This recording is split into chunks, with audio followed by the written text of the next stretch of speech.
Hello friends, स्वागत है आप सभी का हमारे यूट्यूब चैनल कम्पिटिटिव रेस में। दोस्तों, आज के इस वीडियो में हम लोग एसएससी एमटीएस 2024 में जो क्वेश्चन पेपर आया है उसको डिस्कस करने वाले हैं। ये जो पेपर है दोस्तों 30 सितंबर 2024 का फर्स्ट शिफ्ट है। इसमें जीके में 25 क्वेश्चन जो आते हैं उसको हम लोग डिस्कस करेंगे और देखेंगे कि पेपर कैसा है। तो आप लोग पूरा जो है वीडियो को देखिएगा और चैनल में अगर नए हैं दोस्तों तो चैनल को सब्सक्राइब कर लीजिएगा। दोस्तों, आप लोग वीडियो को लाइक भी कीजिएगा ताकि मुझे भी मोटिवेशन मिले और आगे और भी शिफ्ट का मैं जो है क्वेश्चन करा सकूँ आप लोग के साथ। तो चलिए पहला क्वेश्चन देखते हैं दोस्तों। इसमें पहला क्वेश्चन ये है कि how many countries share their land borders with India. तो हम लोग इसको जो इंग्लिश और हिंदी दोनों में ही डिस्कस करेंगे। ऑप्शन है 6, 7, 8 या फिर 5। तो इसका जो सही उत्तर क्या होगा दोस्तों, 7 कंट्रीज होगा। तो आप लोग याद रखिएगा, अगर हम लोग वेस्ट से जाएं पूरा वेस्ट में तो सबसे पहले पाकिस्तान होगा, फिर अफगानिस्तान होगा, फिर आपका चाइना होगा, फिर नेपाल होगा, फिर आपका भूटान होगा, फिर म्यांमार होगा और फिर बांग्लादेश होगा। तो ये 7 कंट्रीज जो है भारत के साथ लैंड बॉर्डर लगता है। और इसमें से सबसे ज़्यादा जो सीमा किसके साथ लगता है ये कमेंट करके आप लोग बताइए। और एक देश है दोस्तों श्रीलंका। तो श्रीलंका के साथ हमारा कोई लैंड बॉर्डर नहीं लगता है, बल्कि जो है भारत और श्रीलंका के बीच पाक जल संधि है। ठीक है, पाक जल संधि भारत और श्रीलंका को अलग करती है। तो लैंड बॉर्डर केवल 7 ही देशों के साथ है और 7 देशों का नाम जो है मैंने बता दिया। अगला क्वेश्चन देखते हैं। अभी दोस्तों हम लोग ये मॉक टाइप से ही कर रहे हैं। ठीक है, इससे पहले हम लोग पूरा जो है पेपर जो असली होता था उसको देखते थे, तो मैंने यहाँ पर जो इसको टाइप करके लिख दिया है। अगला क्वेश्चन है आपका, देखिए, who was the captain of Royal Challengers Bangalore in the women's premier league event 2023। तो ये जो विनर भी हुई थी आरसीबी। तो इसमें जो सही उत्तर होगा स्मृति मंदाना, आप लोग जानते होंगे आरसीबी की कैप्टन है। और इस बार देखिए मेंस में क्या कप आता है कि नहीं, जो वीमेन है उसमें तो कप आ गया है। तो अगला देखते हैं, तीसरा नंबर का क्वेश्चन है उसको देखते हैं। इसमें क्या है, the red colour of tomatoes is due to the presence of, option से बीटा कैरोटीन, लाइकोपिन, लाइमोनिन या फिर अल्जाइरिन। तो इसका सही उत्तर होगा लाइकोपिन। ठीक है, बाकी और भी जैसे कैरोटीन तो होगा वो गाजर में कैरोटीन होता है, बाकी लाइकोपिन किस में होता है, टमाटर में। ठीक है, ये हो गया। अगला प्रश्न देखते हैं, चौथा नंबर का प्रश्न। ये स्टेटमेंट और दिया हुआ है कुछ, तो उसको यहाँ पर देखना है। तो ये पूछा गया कौन सा स्टेटमेंट करेक्ट है। ठीक है, तो पहला सबसे पहले मोहसिन राम के बारे में पूछा है कि मोहसिन राम के बारे में कौन सा स्टेटमेंट सही है। तो इसमें देखिए जो पहला स्टेटमेंट है, it is the wettest place on the earth. ठीक है, मोहसिन राम सबसे ज़्यादा जो है वर्षा का क्षेत्र है, तो ये स्टेटमेंट तो सही है। दूसरा है it is located in Meghalaya state of India. तो ये भी करेक्ट है। तो आपका जो ऑप्शन ए होगा, A and B both are correct, ये सही उत्तर होगा। अगला प्रश्न हम लोग देखते हैं। अगला प्रश्न पॉलिटी से। ये क्वेश्चन तो बार बार पूछता है, in 1976 in which part of the Indian constitution under article 51A were fundamental duties added. Article 51A इसका मैंने पहले भी डिस्कशन किया था। जैसे देखिए ऑप्शन है भाग 4 हो गया, भाग 5 हो गया, फिर भाग 3A या फिर भाग 4A। तो इसमें क्या होगा, भाग 4A में जोड़ा गया था 42nd अमेंडमेंट के द्वारा 1976 में। और जब जोड़ा गया था तो 10 मूल कर्तव्य या फंडामेंटल ड्यूटीज जोड़ा गया था। बाद में 86th अमेंडमेंट से 11वां मूल कर्तव्य जोड़ा गया था। तो ये आपको जो याद रखना है, बहुत ही इंपॉर्टेंट टॉपिक है, इससे क्वेश्चन जो है आता ही है। अगला सवाल देखते हैं, क्या है इसका, the historical fiction the glory of Patan by K M Munshi was originally written in which Indian language. ठीक है, गुजराती है, बंगाली है, मलयालम है या फिर तमिल है। तो ये देखिएगा दोस्तों, इसको ऑप्शन से आप लोग लगा सकते हैं। अगर एग्जैक्टली नहीं भी पता है तो ग्लोरी ऑफ पाटन, पाटन जो है गुजरात में एक शहर है, तो वो क्या होगा, गुजराती लैंग्वेज होगा। तो ऑप्शन ए इसका जो है सही उत्तर हो गया।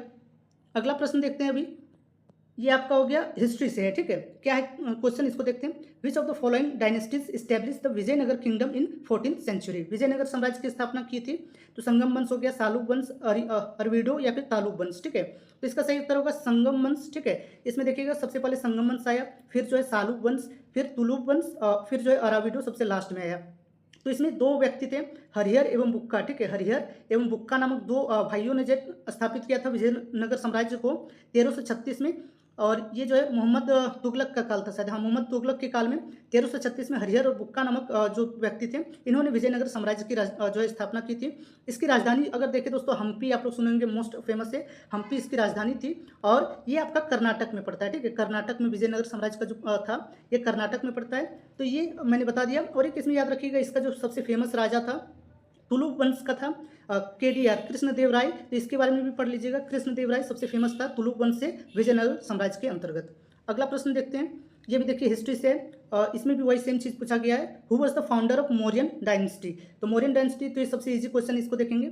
चंद्रगुप्त मौर्य होगा। और इसके साथ हम लोग जानते हैं विष्णुगुप्त या फिर जो चाणक्य थे, इनके गुरु थे और इनके साथ ही राजनीतिक गुरु थे।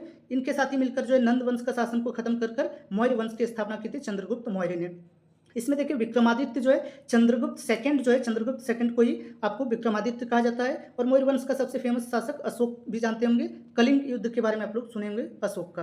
अगला देखते हैं, the chemical compound present in turmeric. हल्दी में कौन सा जो केमिकल कंपाउंड होता है। और ये क्वेश्चन देखिए 2 तरह से हो गया, साइंस में आप लोग देखिएगा।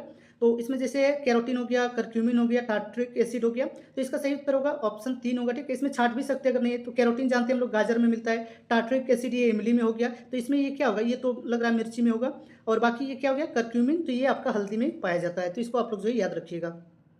अगला क्वेश्चन देखिए, ये है आपका लोसर फेस्टिवल से है, पूछा गया है in which state union territory is Losar celebrated to mark the start of new year in the region. ठीक है, न्यू ईयर के लिए लोसर फेस्टिवल मनाया जाता है, बिहार, लद्दाख, न्यू दिल्ली या फिर केरला, तो सही उत्तर होगा लद्दाख होगा। ठीक है, और एक आप लोग याद रखिएगा दोस्तों, लोसांग होता है, लोसांग तो वो सिक्किम का है, ठीक है, वो सिक्किम का फेस्टिवल है लोसांग, जबकि लोसर जो है ये लद्दाख का है, तो ये आपको याद रखना है। अगला प्रश्न देखते हैं हम लोग। अगला प्रश्न है विच of the following is one of the features of capital goods. Capital goods जो मशीन होते हैं, ठीक है, मशीन या फिर जो लंबे काल तक चलने वाले गुड्स को कैपिटल गुड्स कहते हैं, तो इसका सही उत्तर होगा दे आर ड्यूरेबल। ठीक है, मशीन या कल कैपिटल गुड्स बड़े लंबे काल तक किसी फैक्ट्री को स्थापित करने के लिए जो लगाए जाते हैं, तो उसको हम लोग कैपिटल गुड्स कहते हैं, और वो होता है ड्यूरेबल होता है, मतलब कि लॉन्ग टाइम तक चलने वाले होते हैं। अगला देखिए, सेंसस 2011 से क्वेश्चन पूछा गया। मैंने जो जीके का टॉपिक बताया था, जीके की स्ट्रेटजी के बारे में, उसमें भी मैंने जो टॉपिक बताया था, देखिए कितना इंपॉर्टेंट है। तो इसमें पूछा गया which union territory had minimum literacy as per 2011 census. तो इसमें उत्तर होगा दादर एंड नागर हवेली। ठीक है, अब दिल्ली, चंडीगढ़ ये सब तो लिस्ट में तो नहीं आएगा लिटरेसी में, मिनिमम में, तो ये दादर एंड नागर हवेली होगा, ये आपका सही उत्तर हो गया। अगला देखते हैं अब, ये देखिए, ये एग्रीकल्चर से रिलेटेड क्वेश्चन है। इसमें पूछा गया the Rabi season of agriculture begins in October and November and ends in. जो रवि सीजन होता है एग्रीकल्चर का, वो आपका अक्टूबर नवंबर में शुरू होता है, तो इंड कब होता है ये आपसे पूछा गया है। तो यहाँ पर हम लोग देखते हैं, तो ये जो दोस्तों खत्म होता है ये मार्च अप्रैल में होता है। ठीक है, मार्च अप्रैल में आप लोग याद रखिएगा। और एक है खरीफ सीजन और रबी सीजन, ये दो सीजन आप लोग जानते होंगे। तो खरीफ सीजन क्या है, अक्टूबर और नवंबर में एंड होता है, जबकि जून जुलाई में शुरू होता है। ठीक है, जून जुलाई, मार्च अप्रैल हो गया, उसके बाद जून जुलाई में आपका खरीफ सीजन जो है स्टार्ट होता है, और अक्टूबर नवंबर में खत्म होता है, तो ये भी याद रखिएगा। बाकी खरीफ और रबी में कौन कौन सा फसल आता है, इसमें क्या टेम्परेचर होना चाहिए, वर्षा कितना क्या चाहिए, तो ये भी आप लोग पढ़ लीजिएगा। खरीफ में जैसे सबसे फेमस जो है धान है, बाकी ऐसे धान तो तीनों सीजन में ही उपजाया जाता है कहीं कहीं, बट खरीफ का मेन है। और रबी में आप लोग जानते होंगे गेहूँ, जौ, मटर जो है, सरसों हो गया, वो आपको रबी सीजन में आएगा। अगला देखिए, ये आपका करंट अफेयर से संबंधित है, ये थोड़ा सा हार्ड टाइप से क्वेश्चन, इसको देखिए। The pharmacy amendment bill 2023 was introduced in Lok Sabha on 3 August 2023 which amends. ठीक है, तो ये आपका फार्मेसी एक्ट 1947 का जो एक्ट था उसी को अमेंड करके बनाया गया है, आपका फार्मेसी अमेंडमेंट बिल 2023। तो ये आपका जो है करंट अफेयर्स में सवाल आ गया, पहला करंट अफेयर्स का सवाल था ये। अगला प्रश्न देखिए, ये डांस और उससे संबंधित व्यक्ति से ये क्वेश्चन है। Kanak Rele who established Nalanda dance research centre was a performer of which of the following classical dance forms in India. तो कनक रेले आपका मोहिनी अट्टम से संबंधित थी, तो ये आपका ऑप्शन 4 सही हो जाएगा। बाकी आपको जो है डांस और उससे संबंधित जो पर्सनैलिटी वो तो आपको याद रखना ही है।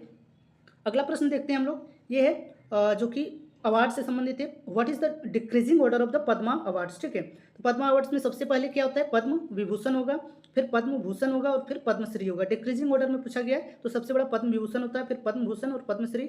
इसके बारे में आप डिटेल में पूरा पढ़ लीजिए, कब स्टेब्लिश हुआ, किसको किसको मिला है, ठीक है, क्या क्या रूल्स है, किसको क्या मिलता है, ये पूरा आपको जो है अवार्ड्स में पढ़ना होगा। अगला प्रश्न देखिए, ये भी करंट अफेयर्स से ही संबंधित है, ये देख लेते हैं। As of 31 October 2023 the senior most member in terms of age in the 70th Lok Sabha Shafiqur Rahman Barq represents which political party. ये सबसे जो है ज़्यादा उम्र के सांसद है लोकसभा में, तो ये किस पार्टी से बिलोंग करते हैं। ऑप्शन से राष्ट्रीय Janata Dal, Indian national Congress, BJP या फिर समाजवादी पार्टी। तो ऑप्शन 4 जो है समाजवादी पार्टी, यूपी से होंगे। ठीक है, तो समाजवादी पार्टी इसका जो है सही उत्तर होगा। अगला प्रश्न देखते हैं हम लोग, ये है आपका, देखिए ये बहुत ही मतलब थोड़ा हार्ड टाइप से क्वेश्चन है। With reference to medieval Indian architecture style what is pietra dura. Pietra dura technique, ये देखिएगा दोस्तों एनसीईआरटी मेडिवल जो है आपका 7 या 8 क्लास में इसके बारे में जो है जिक्र किया गया है, और ये यूपीएससी में एक बार क्वेश्चन पूछा गया बहुत पहले पित्रादुरा जो है टेक्निक के बारे में, और यहाँ एमटीएस में पूछ रहे, तो किस लेवल का जो है क्वेश्चन आप देख सकते हैं। ये यूपीएससी में पूछा गया क्वेश्चन है, और फिर स्टेट पीसीएस में भी बाद में पूछा गया, ये शायद 2019-20 में पूछा था यूपीएससी में। तो इसमें हम लोग देखते हैं जैसे fine quality clothes used by Mughals, तो ये नहीं होगा, ये आपका जो है ऑप्शन 2 होगा। ये ताजमहल में आप देखिएगा, ताजमहल जो बना है उनकी दीवारों में जो पित्रादुरा टेक्निक का यूज़ किया गया है। Decorating the walls with floral designs made of semi precious stones, मतलब जो स्टोन से पत्थरों से जड़ावट करके नक्काशी करके जो है दीवारों पर बनाया गया ताजमहल के। तो अगर कोई ताजमहल गए होंगे तो वो देखे होंगे। ठीक है, अगला देखते हैं जो ये क्वेश्चन है आपका, in which part of India is cool mountain climate observe. Cool mountain climate, तो माउंटेन है कहाँ हम लोग का, हिमालय सबसे बड़ा माउंटेन। ठीक है, और वो किस साइड में है, नॉर्थ साइड में है। तो ऑप्शन 4 जो है इसका सही होगा। तो ये तो एक ईजी क्वेश्चन में ही आएगा, ठीक है। अगला क्वेश्चन देख लेते हैं, ये साइंस से रिलेटेड क्वेश्चन है। What is the chemical formula of sodium bicarbonate. Sodium bicarbonate का क्या होता है, इसको हम लोग जो बेकिंग सोडा भी बोलते हैं। NaHCO3, Na2CO3, NaCl या फिर NaOH। तो इसका जो सही उत्तर होगा ये आपका option A NaHCO3 sodium bicarbonate. इसको जो है आप लोग बेकिंग सोडा भी बोलते हैं। Na2CO3 ये आपका सोडियम कार्बोनेट हो गया, बाई लग गया मतलब कि H बीच में आ रहा है, ठीक है। सोडियम कार्बोनेट इसको जो वॉशिंग सोडा बोला जाता है, ये आपका ये वॉशिंग सोडा हो गया, ये बेकिंग सोडा हो गया, और इसको कास्टिक सोडा सोडियम हाइड्रोक्साइड इसको कास्टिक सोडा बोला जाता है। अगला प्रश्न देखिए स्पोर्ट्स से संबंधित है। ये प्रश्न with which sport is Sanjana Bathula associated. Sanjana Bathula जो है किस खेल से संबंधित है। ऑप्शन 3 इसका सही उत्तर होगा रोलर स्केटिंग। तो ये ऑप्शन 3 सही हो गया।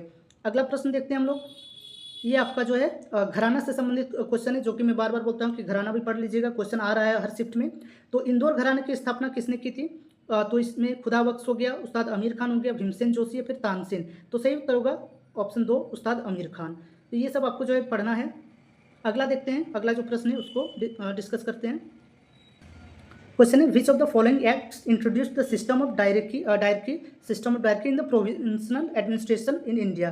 तो एक्ट के बारे में भी सवाल रहता है, हिस्ट्री में जब पढ़ रहे तो एक्ट पढ़ेगा। तो ये एक्ट 1935 हो गया, एक्ट 1947 या फिर 1999 और 909, ठीक है।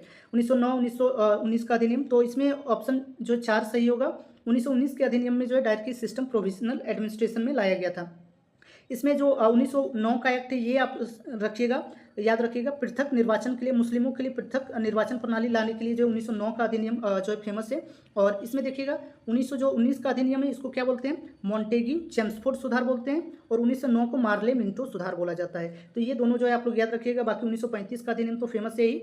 भारतीय संविधान जो इंडियन कॉन्स्टिट्यूशन बना है उसका सबसे बड़ा आधार ये एक्ट है 1935 का एक्ट। जो संघ शासन प्रणाली अपनाई गई है या फिर न्यायपालिका से संबंधित प्रावधान है वो सारे इसी एक्ट से लिए गए हैं। बहुत ज़्यादा प्रावधान जो 1935 के एक्ट से लिया गया है, ठीक है। इसलिए इसी को भी मिनी कॉन्स्टिट्यूशन भी बोला जाता है, एक्ट जो 1935 है। अगला प्रश्न देखते हैं हम लोग, ठीक है। ये हिस्ट्री से संबंधित है, हिस्ट्री से बहुत ज़्यादा सवाल रहता है। तो देख लीजिए which of the following books in written by Dadabhai Naoroji. कौन सा बुक जो है दादा भाई नौरोजी ने लिखा है। इनको क्या हम लोग ग्रांड ओल्ड मैन भी बोलते हैं दादा भाई नौरोजी को। तो इसका जो सही उत्तर होगा ऑप्शन ए होगा poverty and un British rule in India. ये एक नरम दल के नेता थे, ठीक है। दादा भाई नौरोजी नरम दल के नेता थे। इकोनॉमिक्स हिस्ट्री ऑफ इंडिया ये RC दत्त द्वारा लिखा गया बुक है, और ये अन ब्रिटिश रूल का जो है भारत में विरोध करते थे।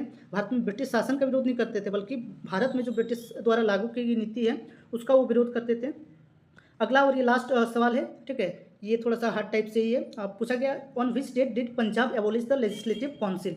विधान परिषद जो है किस डेट को जो है एबोलिश कर दिया गया था पंजाब में, अभी नहीं है, पहले यहाँ था। तो 1 जनवरी 1970 होगा। तो टोटल 25 क्वेश्चन दोस्तों हम लोगों ने जो है डिस्कस कर लिया जीके को। तो आप लोग जो है दोस्तों कमेंट करके बताइए कि कैसा आपको लग रहा है। अगर होगा तो जाकर जो है मैं आगे इसको कंटिन्यू करूँगा, ठीक है। तो चलिए दोस्तों मिलते हैं फिर अगले वीडियो में, तब तक के लिए आप सभी का धन्यवाद।